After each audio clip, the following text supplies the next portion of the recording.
Lisa is one of those people that we've been having the opportunity to have a talk with about the background to her thinking in high performance coaching.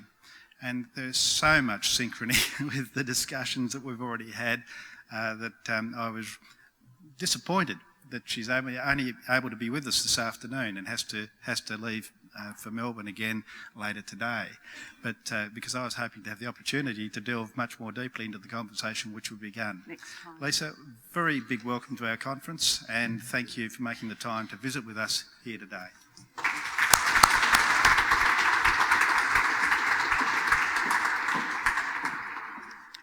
Thank you so much, Bob. Hello, everybody. I'm truly embedded in principles, I have to tell you. I'm married to one, so that gives me great authority to speak, of course. But my story is an interesting story because I actually wouldn't have been the head coach of the Australian netball team without a principle of great vision and also great encouragement. I was a teacher at Wesley College in Melbourne at St Kilda Road campus and had a wonderful leader there, Stuart Davis, who had dabbled in a bit of rugby coaching as well, so he likes sport, which is good. And I went to him with the proposal of travelling over to Adelaide every Wednesday, getting a few classes off so I could do that, and help and be the assistant coach for the Adelaide Thunderbirds. So a lot of people, when I was coaching the Adelaide Thunderbirds, actually thought that I lived there. And my students were always amazed when I was back at my desk and saying hello to them Thursday morning because I used to literally travel in and out of Adelaide on that night. Now, that's what's happened to me my whole career, in fact. I have been a part-time high-performance coach and I've maintained a full-time teaching career, which I'll talk about in a moment.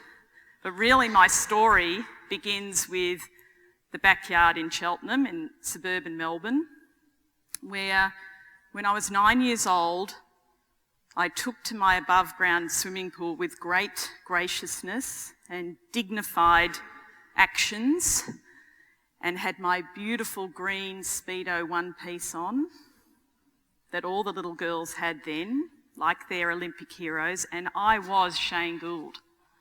Now, those of you who know Shane Gould will know you're about my age. And I raced every race of that Munich Olympics. I did freestyle, I did breaststroke, I could do butterfly, even though it was only just, 10 metres up our pool. I competed, but that's really the essence of when, I guess, my drive for excellence really began to start. And I really always had that encapsulation of role models being what it's all about. Shane Gould was my role model of excellence at that time. Wasn't I fortunate to have someone of such grace and athleticism and so young and competing so well for Australia to look up to? And then that formed the vision of this team for me as the national coach. My high performance vision was about us being the world's best program by 2015 and beyond. And we have achieved that to a certain extent, but that and beyond is that little bit of, I guess, reminder to us that we need to continue that journey together, and it is a journey. The synergy of the heart and the mind in the Australian Diamonds has always been at the core of my coaching. I guess I can't understand when I talk to coaches, particularly I talk to lots of coaches at the Australian Institute of Sport, and we have lots of professional development, and I can't understand, well, why is it that you can't see that the heart and the mind is important together? Because so many of them are drilled into the technical aspects of the sport. And so that's been a part of what I've been about since I was a little girl swimming in that backyard pool. It has been the embodiment, it has been the creation of a hero, and that's what I've wanted to achieve with our diamonds. And at the end of my little chat with you today, the 20-minute talk, and I better keep right on time, I'm going to share with you a story that actually encapsulated that as well. My professional background is as a teacher. I'm a physical education and mathematics teacher. Yes, I do deal with data, but it has got people with it, so don't worry, data and people, it's all there. And I've been, as I said, very fortunate to be encouraged to keep up my coaching outside of my teaching for those 24 years, of which I have to thank the principals, my bosses at the time, who had the vision to know me as a person, and to know that if they allowed me to do that and the sacrifices that I would make to do that, then they would be repaid 1,000 times over with my loyalty and determination to do very well in my workplace. And it was a great lesson for me to learn as a leader that that's what I needed to do too with my staff that I now work with, and also with the athletes that I work with. As I said before, I'm also married to a principal, and he's just completed his doctorate. So I've been very fortunate to have, vicariously speaking, a PhD. For those of you who are partners of people that do PhD, and I'm sure there's a few of you in the room, you'll understand that you do the PhD, don't you? You do the proofreading. That was my job. I like proofreading. I know I'm strange, but I like it. In fact, I did it on one of our plane flights last year in our Constellation Cup series. And the girls were all doing their performance analysis, and they saw me, scribbling notes on Malcolm's paper. And they said, "What are you doing?" I said, "I'm proofreading Mel's PhD." I said, "Do you get a kick out of that or something?" But the point was, his PhD is about behaviour change. It's about the transformation of students in a community school in Melbourne, Australia, and it's about the holistic nature of their development. So, of course, as a teacher and a coach, I'm fascinated by it.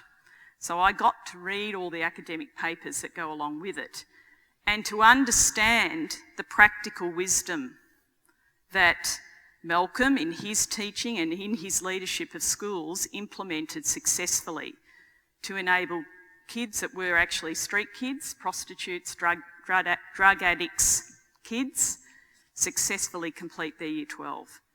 Now, to me, that's inspirational. That's what I get inspired by. And that's why I'm here today, because you all inspire me. You're doing the work with our future, and that's so important. So thank you for the opportunity today. Now, I'm going to show you a little movie in a moment which goes to the heart of what I'm on about with the heart and mind of the Diamonds. And I am going to take you into the inner sanctum, because I know there's a few netball fans out there. Just a few of you. Remember, netball's really important in schools. I have to sell my sport. So I'm going to talk about this idea of positive psychology. I am a proponent of that. I have lived that throughout my whole coaching career and teaching career. I can tell kids what they can do and build up their strengths. Particularly as a mathematics teacher, giving kids confidence to have a go when everyone else is saying to them, "You're no good at maths." My challenge was always to show them why they're going to be good at it. So I take this philosophy to the Diamonds as well, much to the chagrin of my high-performance colleagues.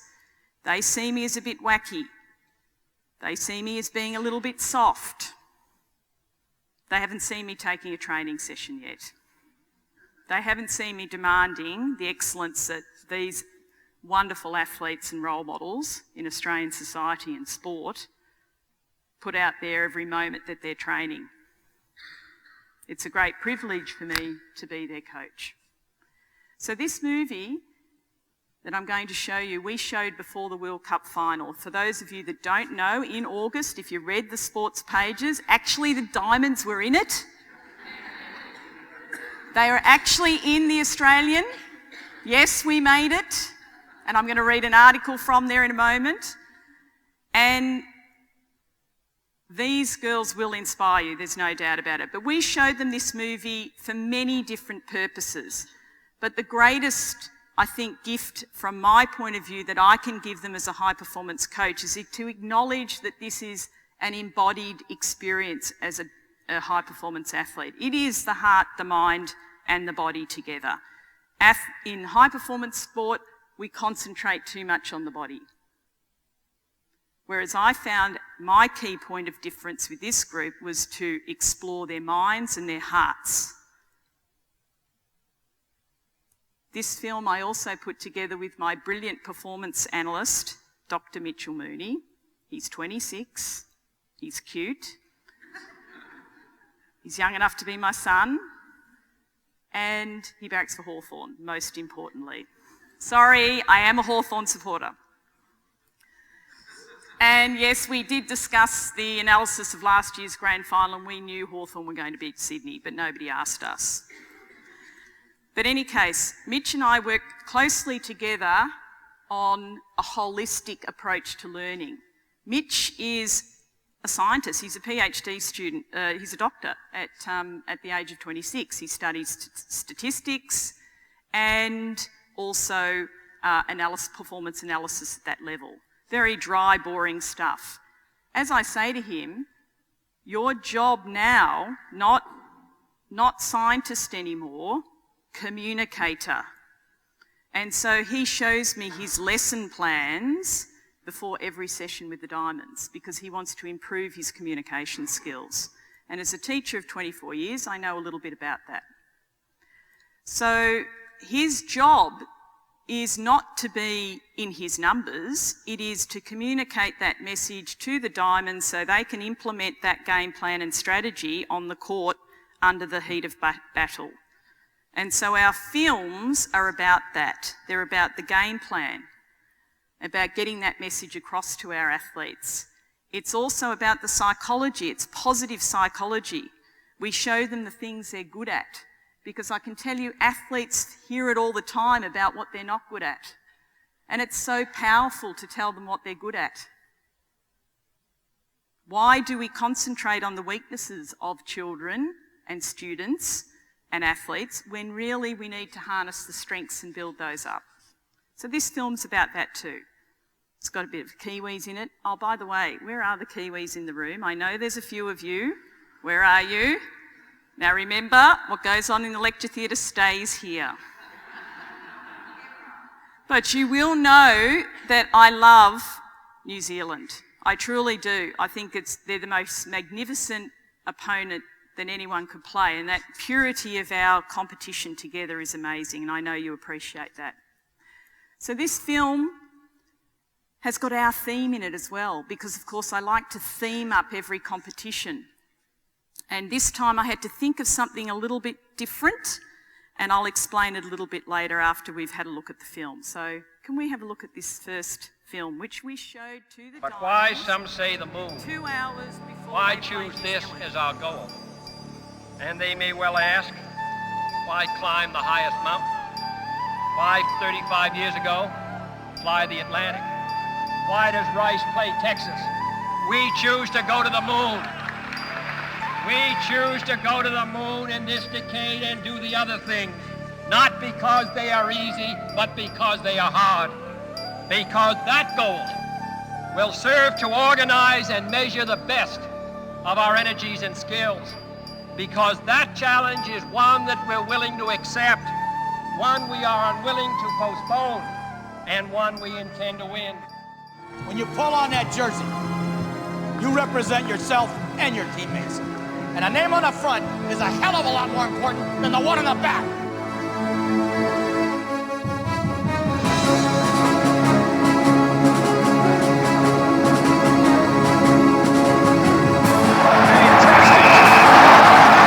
That's what wants your inches. You can't coach that, can you? No, that's instinct.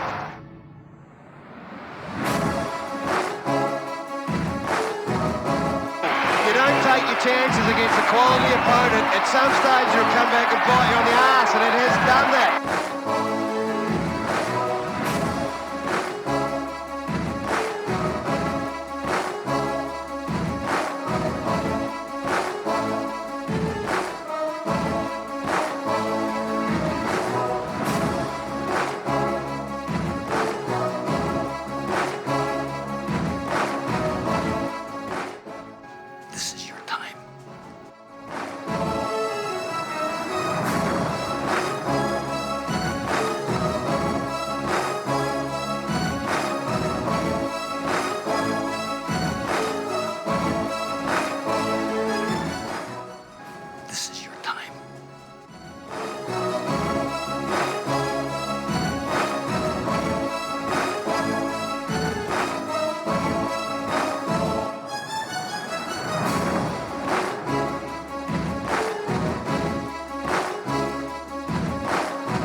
I've never known a man worth the salt who deep down in his heart didn't appreciate the grind, discipline, and to win, and to win, and to win.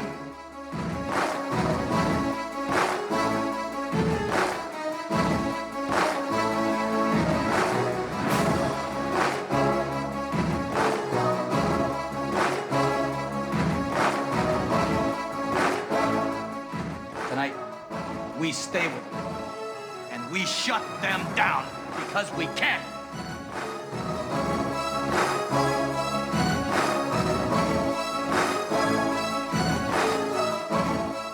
This is your time. Now go out there and take it. You can clap, it's okay. So hopefully you're all revved up and ready to go. Shut Them Down was a reference to Herb Brooks, who coached the Miracle team back in the day. United States beat the Soviet Union in hockey at, I think it was the Salt Lake City, no, I can't remember. Anyway, the Olympics back in those days. He talked about the fact that wearing the Australian jersey or the Australian dress is much more important than the name on the back. And I can assure you that every time the players go out on the court, one of the things that I made a promise to myself about was to make sure that they understood their responsibility every single time they go out on court. They don't take it for granted, and that's why they're such great role models, because they're reminded all the time about who they're representing. And we need to have that consistency with them. And you'll notice the space theme, of course. That was our theme, to go to new frontiers, to test ourselves in the last Commonwealth Games. We used Mount Everest as our theme from our leadership and mentor, Ray McLean, of Leading Teams. And he works with us in improving our dynamics as a team and also in our communication together. But that was a great theme for us, and we really took that to that next level. You'll notice you heard JFK talking about it, and that's on we choose to go to the moon, not because it's easy, but because it's hard. We know that as elite high-performance athletes, what we do is just bloody hard work most of the time. But what we've got to try and do is make sure, and as a high-performance coach, I need to sell that idea that, well, we work hard, we get the rewards afterwards. And certainly you'll hear that terminology quite a lot. Joyce Brown says it, my great mentor as a netball coach. It's the hard that makes it great. So it's that key messaging all the time to our athletes to remind them about the work that's needed in order for us to achieve. I want to talk to you a little bit about our mantra, we before me. It is reminded again in every meeting that I have with the athletes. Before every squad camp, every training session, there's a reminder about this. Because what I want to see in their behaviours and in their application to their training is that sense of team, that they've got a contribution to make to the team, that connection and synergy together is what is going to give us our performance at the end of the day. And our Sisters in Arms trademark, another emotionally resonating idea. And you can see the picture there of the girls lining up, singing the national anthem together.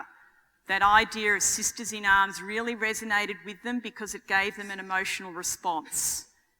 It's their trademark. So our behaviours around that trademark are always with that in mind. And it goes back to our history and our legacy together because we're built on success. We've had 11 World Championship wins.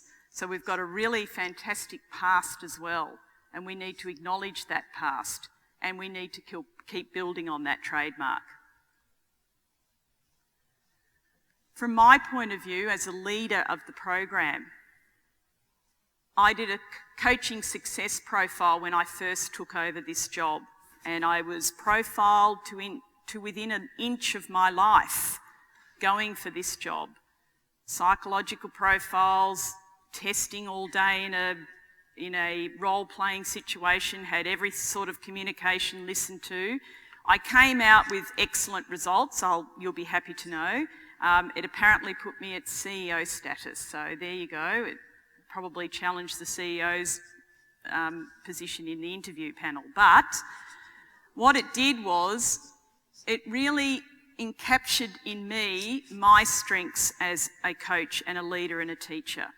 And I hadn't taken the time to do that before, to really work at what it is that are my strengths. Because just as you're trying to do that with your athletes and your students and your children, so you must do with yourself. And so that's been the biggest lesson for me, is to know that I've got those strengths and I need to keep adding to those all the time. I need to keep challenging myself. I need to come here and talk to principals and challenge myself and see if I can communicate my message. And also being a good follower. Are you a good team person as well? Do you know the times when it is that you need to be a good team person and just bloody shut up? And let others do the leading. Because if I create that environment in the Diamonds where they are starting to lead themselves, then they're the ones that are going to make the right decision in the last quarter, when it matters, to beat Silver Ferns in the final. Sorry, Kiwis up the back. But that's my goal as a coach, is to enable that environment to occur and enable that to happen. And of course, that's going to be ever changing, because now we're bringing in new athletes into our group, and so that status will change within the group. So I will have to lead more, and I will have to teach how to lead with my other staff and make sure that then those players and athletes have the skills to take that next step with our program. The Pact is our support staff trademark. So not only do the players have theirs, we have ours as a staff. We had problems with egos in the past because, as you can imagine, if you're the Australian team physiotherapist, you're at the top of your game. We couldn't have that and operate well within our model of leadership within our group. We had to have people that were prepared to admit that they didn't know things and that they needed to work together as an integrated team for the benefit of our high performance team. So our pact is professional, approachable, committed team. We leave our egos at the door. Our specialities and our knowledge are really important, and we bring that to the table, but at the end of the day, we need to make sure we acknowledge all of those key strengths and have them working together as a committed team. And I know when the heat's on and the pressure's on and people don't know what they're going to do or a decision hasn't been made, that I will need to make a decision sometimes. And it might not be the popular one, but it has to be the right one for that situation and that time. So I'm cognizant of that as a leader, that I do have to make the hard decisions sometimes. And it has to be ruthless sometimes. But it's always with care and empathy for the athletes that I'm dealing with. My great mentor, Joyce Brown, she knows how to win a world championship. So I look to her to help me, to coach a coach.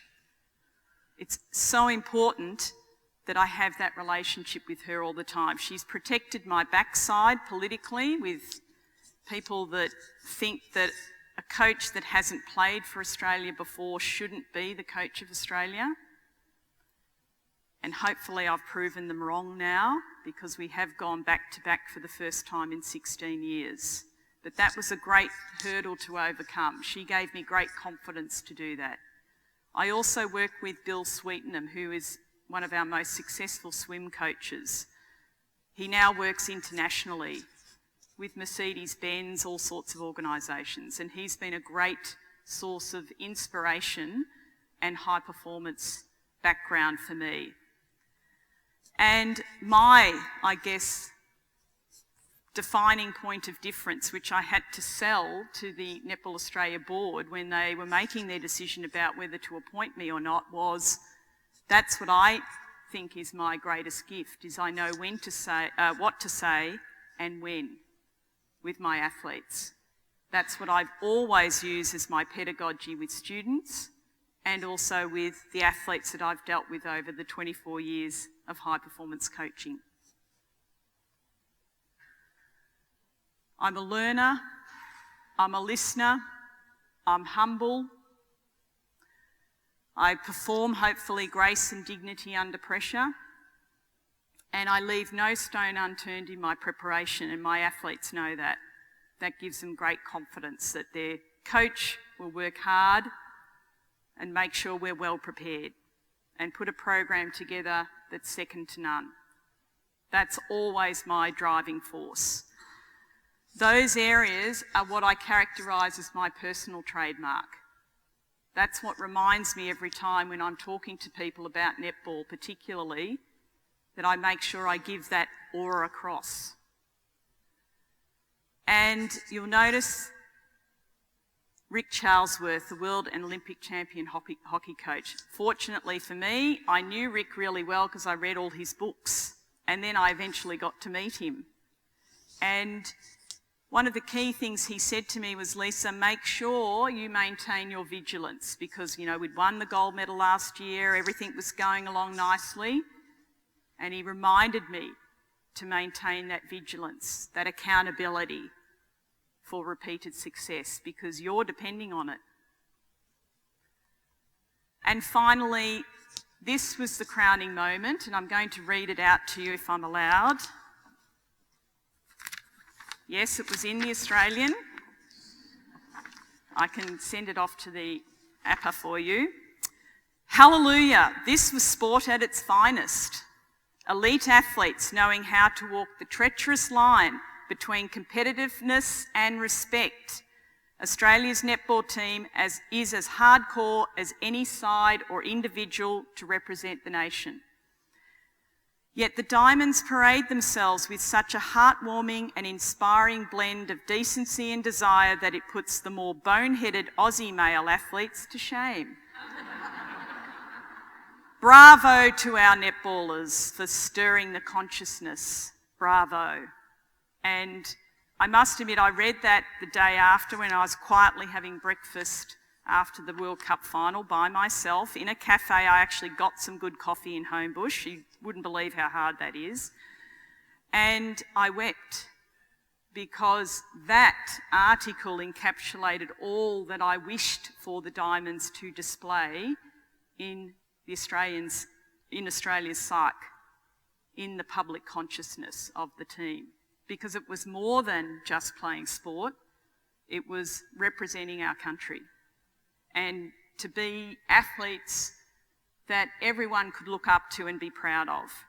That was my goal as a coach with the program. Not just winning. Winning's great.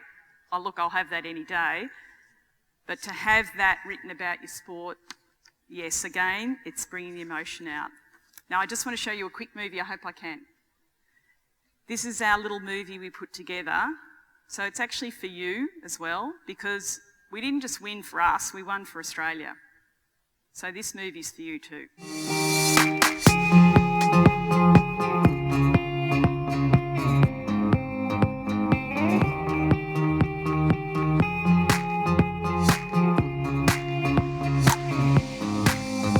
Are you with me?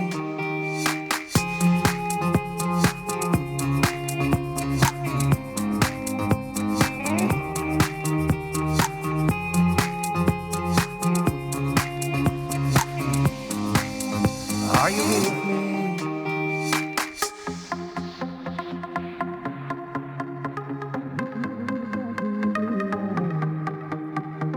Listen to the mariachi play at midnight. Are you with me?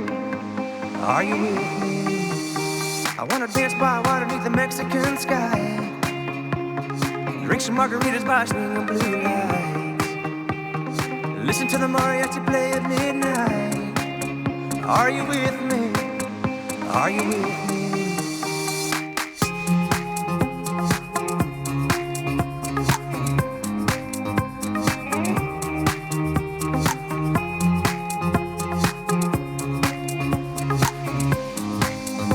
Are you with me? I wanna dance by water beneath the Mexican sky. Drink some margaritas by swinging blue lights. Listen to the mariachi play at midnight. Are you with me? Are you with me? I wanna dance by water beneath the Mexican sky. Drink some margaritas by swinging blue lights.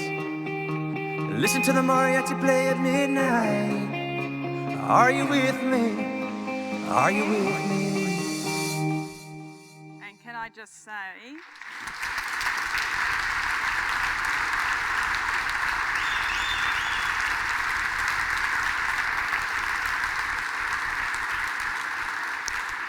that 12 of those athletes were looked after by you. Thank you.